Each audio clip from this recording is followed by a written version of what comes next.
when the fight is over and there's not even a bruise on anybody, that prosecutor's never going to take that case to trial. There's not going to be any charges. There's nothing for him to build a story around. I love it. Another thing I wanted to point out too is, as I mentioned earlier, this entire video was 18 minutes long. So he had to control this person for 18 minutes.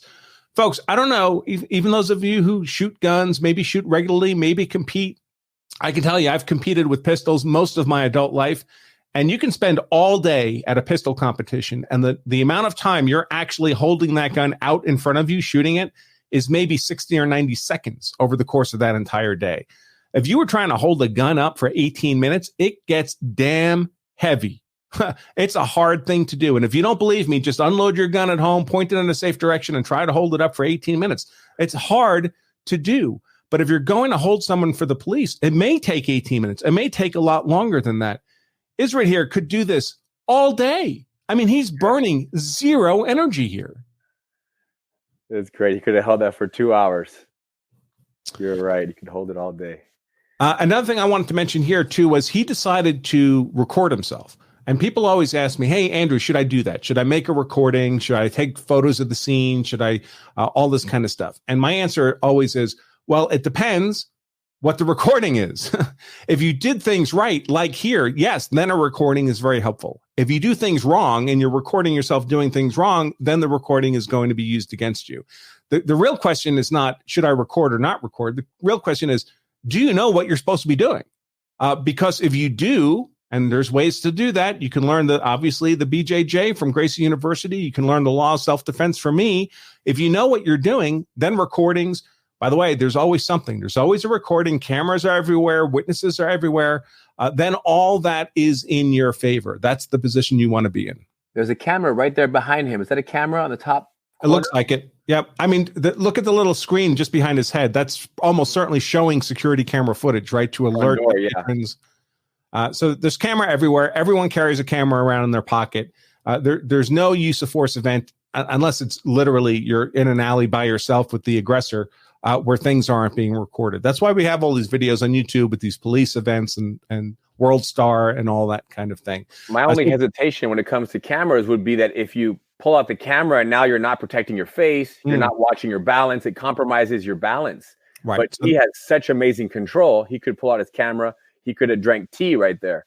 So it's in that case, it makes sense.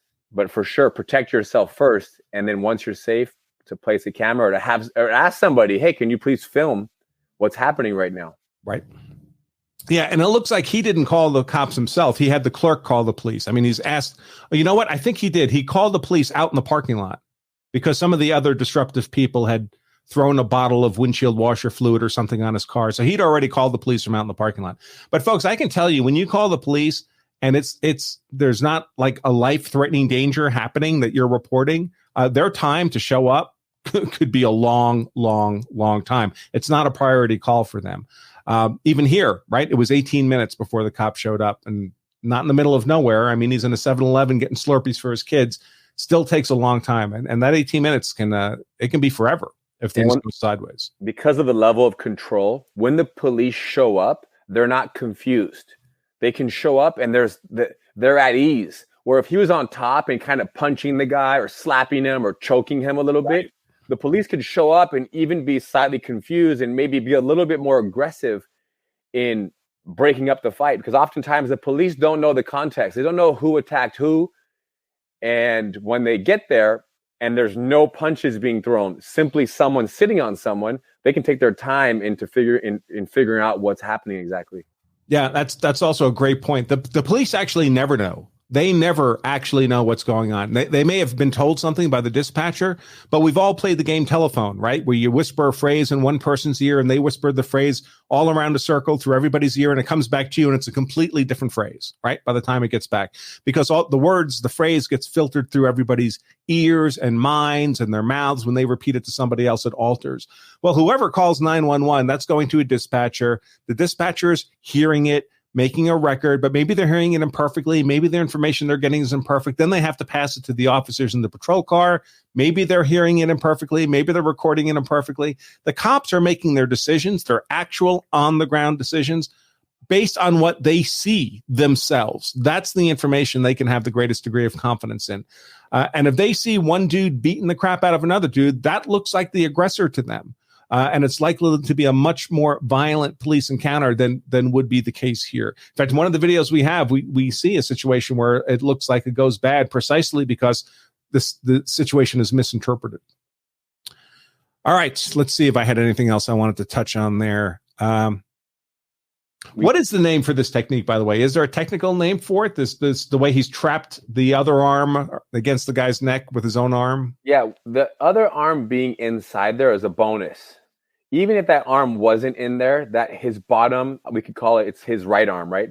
Yep. The one that's wrapped around the neck, that's the more important one that keeps the man from being able to turn and face Idris. And he could potentially, if he faces him, he can now start to push him off and reach for his face. So it kind of keeps his arms out of the way. We call it twisting arm control. It's also been referred to as like a gift wrap control. And if what Idris could use his left hand that's holding the tricep right there to really do some damage and strike if he wanted to. And then the follow-up position would be the bottom man rolling to his knees or to his stomach, exposing his neck. So it's a very common position that people have done in jiu-jitsu challenge matches over the years. It's a way to get the person who's, on their back and pronate them, turn them over and take their back, which then you could apply techniques like the, vascular neck restraint, or known as the rear naked choke, which is a very safe technique, but also can be applied incorrectly and therefore be very dangerous. But that's kind of where that fight would go next if the top person wanted to throw some punches.